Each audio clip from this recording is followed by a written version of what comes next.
Patriotic, and it has changed my life. I'm a fan of his ever since. I love this collection. Of his most legendary supermodels and more. The four queens of the runway. Fashion, New York Fashion Week is right around the corner. Librarian tonight, and that's because I came to read a bitch. Jaja's Atelier, bitch. Welcome back, guys, to a brand new episode of Jaja's Atelier. It's yours truly. Listen, we have a lot to cover today. I feel like I haven't been on here in weeks, but I know I just posted an episode not even a week ago. But I think I did double last week, so maybe that's why I feel that way. But listen, how has everybody's week been? I've been like going crazy, trying to get content shot, and it's been going really, really good. I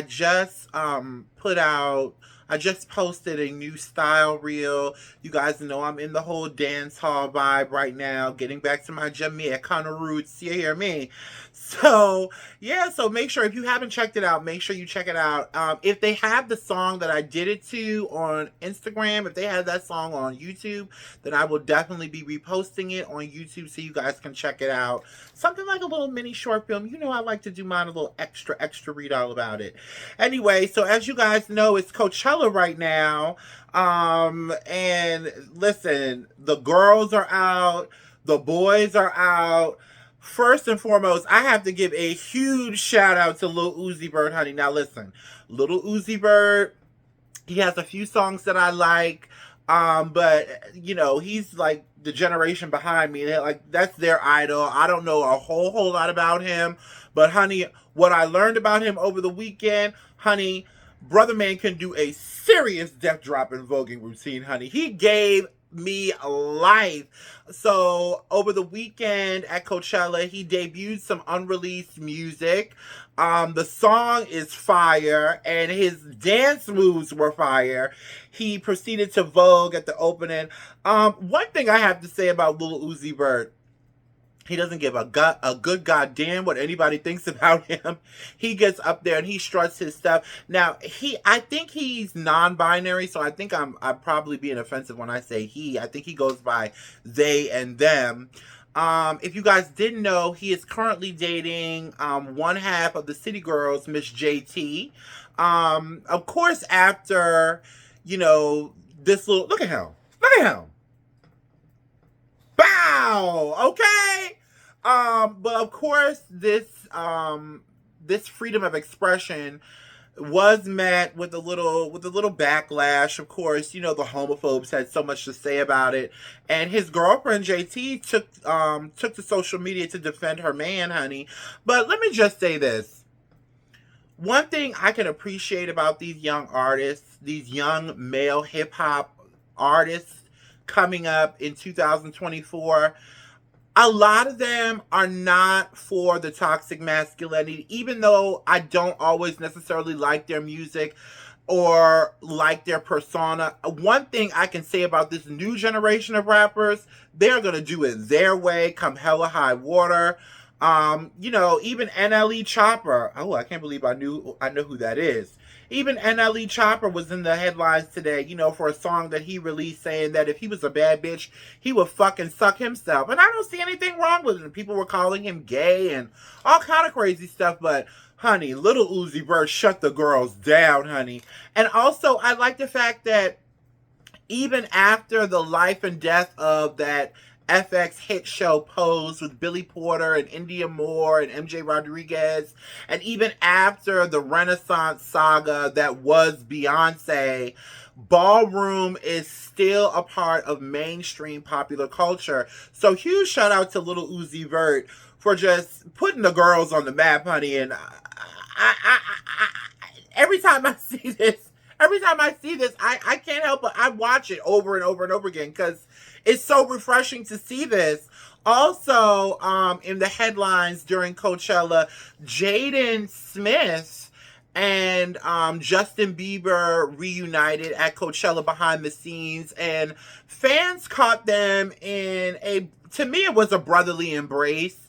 Again, of course, this was met with a lot of homophobic vitriol, and listen. for them to say that men rule the world, masculinity is one of the most fragile things in this country. To where you can't even walk up behind your friend and give him a hug and a kiss. Like, come on. Um, I'm not going to say the name of the podcast because I'm a huge fan of these people. And no, it was not T.S. Madison or Craig the Writer on Fact Talk. It was not them. It was another blogger, another set of bloggers that talked about this. And one of their panelists just somehow brought it to Justin Bieber allegedly being molested and, oh, this is a cry for help kind of a thing. And listen, not everything is gay. Not everything is gay. These two have been friends for a long, long time. Probably, listen, these kids, they grew up in Hollywood together, okay? Jaden Smith is Hollywood royalty by proxy, by way of his mom and dad, by way of his dad. And Justin Bieber has been around since he was like 11 or 12 years old. You know, there are rumors going around online about his involvement with Diddy and things, but this has nothing to do with that. These are just two friends hanging out at a music festival, having a good time. They probably haven't seen each other in a while. Justin Bieber's been kind of low-key lately, even though he hit the stage with Thames to perform his version of her song. I can't remember what the name of it was. So I like to see Justin Bieber out. I wasn't, I was older when he came along, so I wasn't a part of that whole Justin Bieber phenomenon. But, he's made a way for himself in Hollywood and in the music industry. And listen, give him a break. Give him a break. Do I think he's a little corny? Yeah, he's a little corny, but, he's a white boy in urban music. Of course it's going to come off a little corny.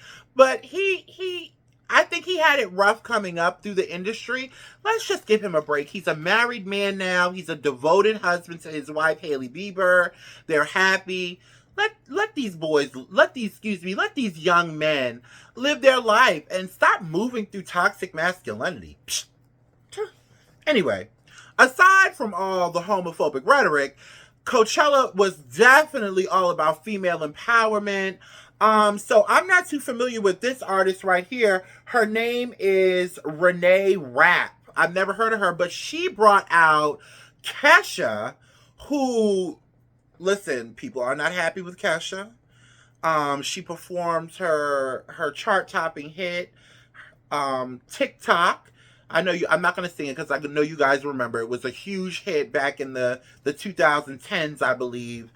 And, in the lyrics in the beginning of the song, she says, wake up in the morning feeling like P. Diddy. Well, with all of this stuff going on with Diddy, she changed the lyrics to woke up in the morning saying fuck P. Diddy, which a lot of people were not feeling it. It was two white girls up there saying fuck a black man, and black social media went absolutely crazy on them. But listen, I have to play devil's advocate because at first I don't agree with anything that Diddy is being alleged, and I don't agree with the way he's been moving. I think I made that very clear. But I'm not here to just throw salt in an already very much open wound, especially not for my own people, until I did some digging. And Kesha had a hard time in the music industry. She was sexually assaulted, allegedly. I'm going to say allegedly, but she's saying that she was sexually assaulted when she was coming in the industry. And I do remember, if memory serves me correctly, and I'm going to say allegedly, I believe that her and P. Diddy had dealings with that song, TikTok, that she did. I believe he was in the video. Y'all comment if I'm wrong, but I believe he might have produced and was in that video, so she might have a story of her own. You just never know. So after being reminded of that, I said, you know what? We're going to have to give her a pass on this because there's no telling what she might have went through. But but overall, I thought the performance was great. I'm glad to see her out. Again, she went through a whole lot in her career and kind of went away for a long time, and it's good to see her back.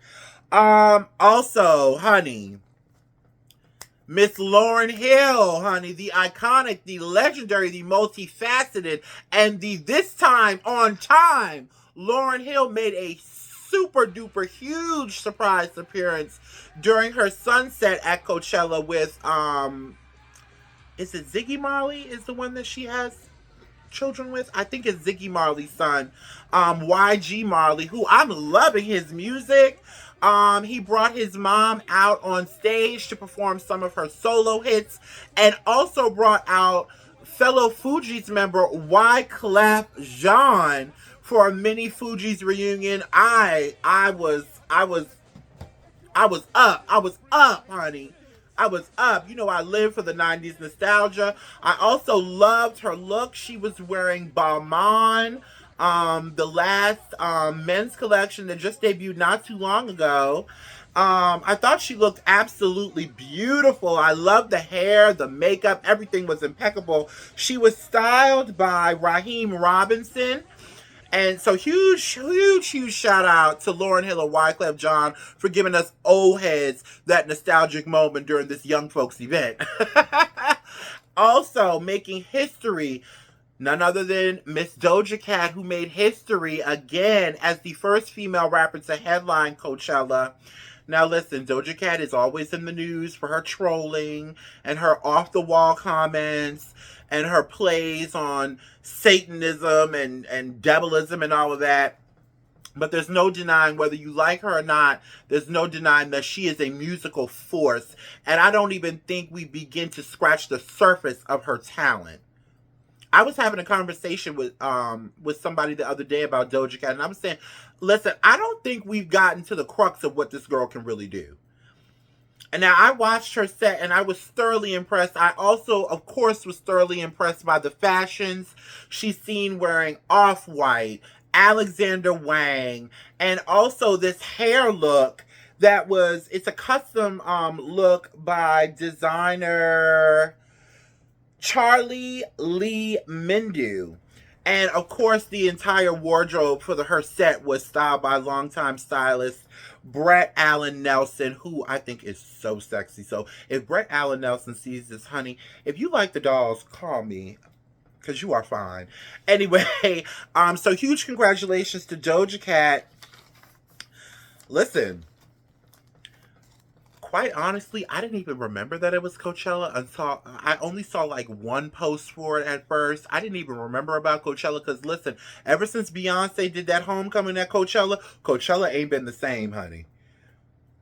Sorry. But this year, I think, was a bigger year. It kind of crescendoed up. It started off slow and then it crescendoed up. So huge shout out and congratulations to all the performers and everybody involved. It looked like a really, really fun event. I particularly don't like large crowds and things, but I'm trying to get over that. Somebody asked me if I would ever go to Coachella. I would. I would go to Coachella. I don't think I could do every day though out there in that desert heat, but I would definitely try to do at least 2 days. It seems like it's a lot of fun. And you don't really hear about too much drama going on there. So I would definitely check it out. So maybe hopefully one day in the future, as I expand and grow and spread my wings and fly, you'll see me at Coachella. Who knows? Maybe I'll get to interview somebody. Fingers crossed. Anyway, so last night, Maria Grassi Chiriri, oh God, I hope I'm pronouncing that right. I talk about her all the time. Creative director of Dior, brought the house to New York for her pre-fall 2024 collection. She debuted the collection at the Brooklyn Museum. Listen, I understand that she has a huge fan base. And also a huge and very extensive celebrity clientele. She has made the House of Dior a lot of money during her 8-year tenure. But honey,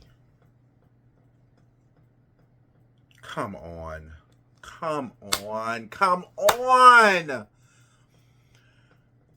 This is supposed to be her take on American sportswear. Listen, I respect. Listen, I am not in her shoes. This is a commentary space, so I'm just giving my personal opinion. But that does not mean I respect her artistry any less. But for crying fucking out loud, can you please wake us up for the next goddamn collection? I just don't get it. And I really thought, now I've known that this show was coming for about a month, 2 weeks to a month now. So I was thinking, oh shit, she's bringing Dior to New York. Oh, she about to shut it down. She's about to shock everybody. Because her last collection during Paris Fashion Week, I actually kind of liked it. Now this collection, listen, it's not bad. I like some of the pieces. I like the dresses. But it's underwhelming every time for me. And then the media, mainstream fashion media, gives it so much critical acclaim and attention because it's Dior, and I'm so bored. Listen, I grew up in the Jean Galliano Dior days, okay? And that motherfucker used to shake the table over there at Dior. To the point where they had to put him out, honey. That's the kind of energy I miss in fashion. And to not be so stuffy and to take it so seriously. Let's have fun again. I felt like the collection was very matronly. There were some pieces that were sexy and avant-garde and kind of nuanced. But overall, I was very underwhelmed. There's nothing in this collection that I think people would be fighting over secondhand, shops 20 years from now. I don't see any archive pieces in this collection, or the last collection, or the collection before that, or the collection before that, in my personal opinion. But who the fuck am I? I'm just a big mouth girl from Virginia who has not stepped foot in any of these spaces yet. But, I mean, we're all entitled to our opinion, but Maria, come on, girl. Calm the fuck on. But, listen, she's doing something right. She's been at Dior for 8 years. Her celebrity clientele is crazy important. So she's doing something right, and it could be something that I'm missing. And maybe, art is subjective, and it's just not my style. But I do respect her. As a woman in fashion, she is a powerful woman in fashion. Now, that I won't take away from her, but honey, but this collection was booty. I'm sorry. But congratulations to you nonetheless. And I still look forward to the day where you drop my jaw. Because I know it's coming. I know it's coming, girl. I know it is. Anyway. So, is Zendaya taking over the world, or is Zendaya not taking over the world, honey? I'm seeing every day, it's a different day, a new look for the past 2 months now. She was on that whole Dunes press tour, serving look after look, and now she's got another movie coming out called Challengers, which I gotta see, because, honey, she's playing this tennis pro who got hurt and her career took a nosedive, and now she's coaching tennis at some country club, and she ends up having sex and playing these two white guys against each other. Well, that's what it looked like in the preview anyway. And honey, the two white guys, honey, are fine, honey, scrumptious. A lot of people on social media were mad, like, oh, why they have to have her sleeping with two white men? Honey, because it's 2024, and guess what? If there was not interracial relationships, Zendaya wouldn't even be here, okay? So please, get over it. Get over it. I want to see it. Yes, honey, Zendaya is grown. She said in an interview with Vogue magazine, which we're going to get to in a minute, she said in an interview that she was scared. When she read the script, she was scared to play the role. She was scared of the character. And it's good to see her growing up and excelling and doing so well. I would have never thought that she would have been here from seeing her on Disney Channel, after seeing all the other Disney kids that have came and gone through my time in watching TV. She has really risen to the occasion and transitioned from child star to superstar mainstream Hollywood actress so seamlessly. Well, it seems seamless because you never know what somebody's going through behind the scenes. But she's done it with such ease and grace in the public eye without any kind of scandal. She is also on the cover of U.S. and British Vogue this month. She looks beautiful on both covers. This girl could wear a fucking potato sack and you guys would go crazy. Now, she's on the US cover, she's wearing Dolce and Gabbana. I love this cover, but I love the British Vogue cover even more. This one over here. She's wearing Wales Bronner on the cover, on this cover. I love the short hair. For this whole rollout, of course, her longtime stylist, La Roche, has been giving look after look after look after look, honey. But some of the looks I wasn't really feeling. Of course, you know, they're on the press tour for her movie, which is all about her being a tennis player. But we didn't have to go so literal on some of the looks. Now, I know one day in Paris, for the press tour in Paris, she did three Louis Vuitton looks in less than 24 hours. Different hair, different glam, different shoes, different look for every look. Her and La Roche have this down to a science. It's like putting one foot in front of the other for these two. Probably the most dynamic, stylist, movie star duo I've seen in a long time. Yes, honey. I also loved this vintage. Was it Ralph Lauren or was it Calvin Klein? I always get them confused, which is terrible. Ralph Lauren, this vintage Ralph Lauren look from 1992 that was last seen on Cindy Crawford. I really like this look, and it was in tribute to the pioneer of black women in tennis, Miss Althea Gibson. So, I mean, every time I see La Roche's vision board and his reference photos, it's always like nobody ever thinks of it until La Roche thinks of it. But I will say this. Did she have to be on both covers at the same time? Could we have not given the British Vogue cover to somebody else? Because it's a lot of Zendaya. And she deserves every minute of it. But there are other girls out here, too, that do deserve a chance. I've been hearing Zendaya for the past 2 months now. But there are other girls out there. Like, why not Daphne... What is her last name? What is that girl's name from that movie? Jesus, what is her name? Joy Daphne? Something like that. I can't remember her name, but she just won an Oscar. She's an Oscar winner. Why not her? Or why not the walking panther herself, Jodie Smith, who turns it out for y'all every time she steps out the house? I don't give a fuck if that lady is going to the grocery store. She's going to turn it out. Listen, I see a shift in media where it's a subset of black girls that get all the media attention. There's a subset of black men that get all the mainstream media attention, and then the rest of them just kind of fall by the wayside. And I really don't think that that's fair. And somebody asked me if I thought that colorism kind of played a part in it. I hate to say that it does, but it does play a part in it. Now, do I think that Zendaya doesn't deserve it? Do I think that she's just getting a free ride? Abso-fucking-lutely not. This is one of the hardest working women in Hollywood. But I do think that, it wouldn't be the same if she was darker. I do think that. I would be a fool not to say that. How many Vogue covers has Lupita Nyong'o had? How many Vogue covers has Angela Bassett had?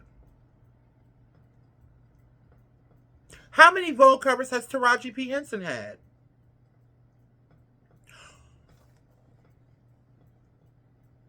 I'm just saying, but I'm not trying to take anything away from Zendaya, but it's been a lot of Zendaya, and there's other girls coming out with movies that are just as talented and who also might have been around longer. That's all I'm saying. That's all I'm saying. But huge congratulations to you, Zendaya. I'm not trying to take anything away from you at all. And I think even Zendaya would agree with what I'm saying. But if I was Zendaya, I wouldn't turn none of it down, girl. It ain't my fault. I feel you. I feel you. I feel you. I wouldn't turn it down either. The cover of US and British Vogue at the same fucking time? No, ma'am. Not too many black women have done that. I wouldn't turn it down either. But again, if she ever gets into a space, if she ever gets into a space where she's asked if she thinks that other girls deserve a chance, I think that she would agree and say yes, absolutely. She never struck me as a hater. Like, she always strikes me as a chill, laid back type of chick. You know what I mean? Anyway, huge congratulations to you, Zendaya. I wish you nothing but the best. It's been a pleasure watching your style journey and watching you grow up through Hollywood without an inch of scandal. So, I tip my hat to you. So what else do we have? Okay, so on to some good news for women's sports in general, honey. Speaking of women's sports, huge congratulations to WNBA legend and superstar Brittany Griner, who is set to, who is expecting her first child with wife, is it Sherelle? That's her name. With wife Sherelle, the couple took to social media to announce their upcoming bundle of joy that's due in just a couple months. They've kept it a secret for quite some time. I'm not sure if Sherelle has any children. I've heard that she does, but they're very, very private, especially after all that stuff with Russia, that whole debacle. And I'm just so happy to see her she just came home, no drama. She's like, I made it through by the grace of God, and she's just living her life. I'm really happy for them, and I love seeing them, and the awareness that she has brought to the WNBA is just, it's heartwarming because, again, I think I talked about this last time on the last episode. I remember I grew up in a time when the WNBA was a big deal. Like, they talked about the WNBA just as much as they talked about the men. They didn't pay them as much, which is fucked up, but they talked about them just as much, and I saw a dip in that, and now it's starting to climb back up. So, huge congratulations to you both. I can't wait to see. I hope they show a picture of the baby. I know it's going to be cute.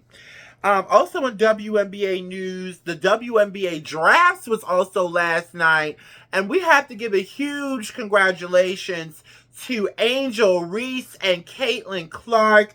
Angel Reese got drafted to the Chicago Sky. Both ladies look beautiful. Angel is wearing this beautiful custom dress by Bronx and Bronco.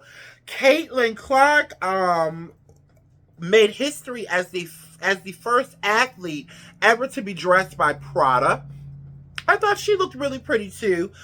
You could tell she's not a girly girl. Like, she looked a little awkward in the outfit, but she looked great. And I love the white on her. And she was drafted to the Indiana Fever. So huge congratulations to those ladies, and especially you, Angel Reese. I'm rooting for you.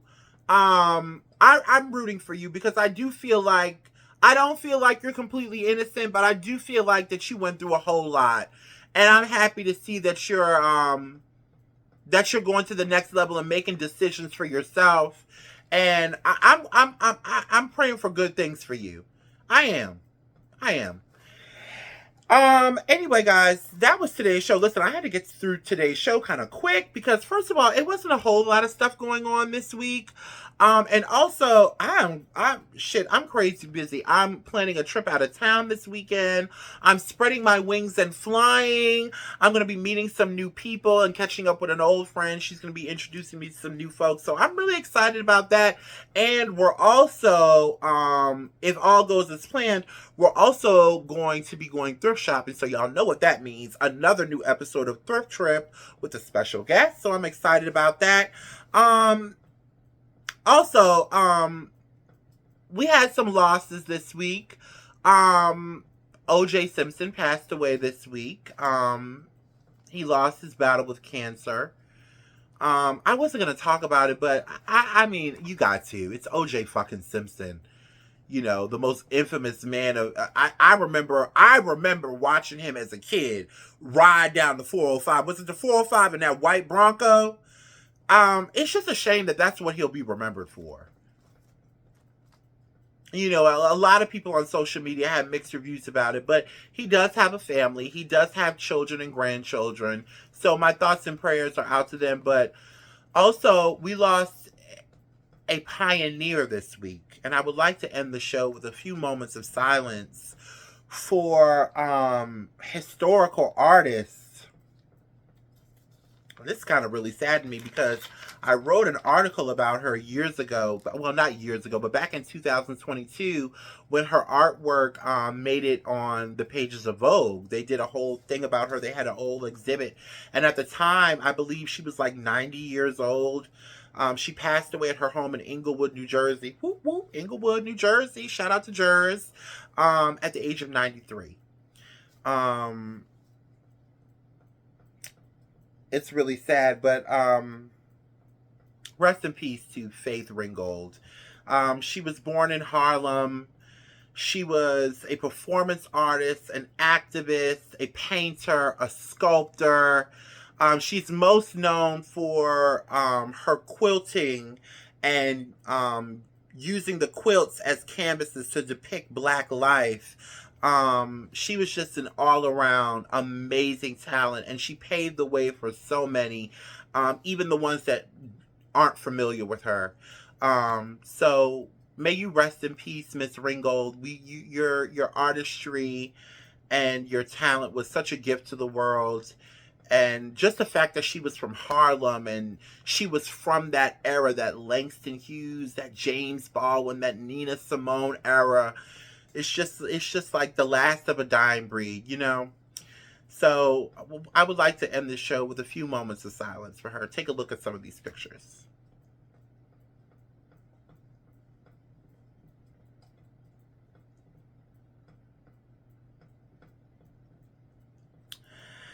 Anyway, may you rest in peace, Miss Ringgold. And I love you guys. Hope you have a good rest of your week. And I will be back in a few. Well, when will I be back? I don't quite know when I'll be back.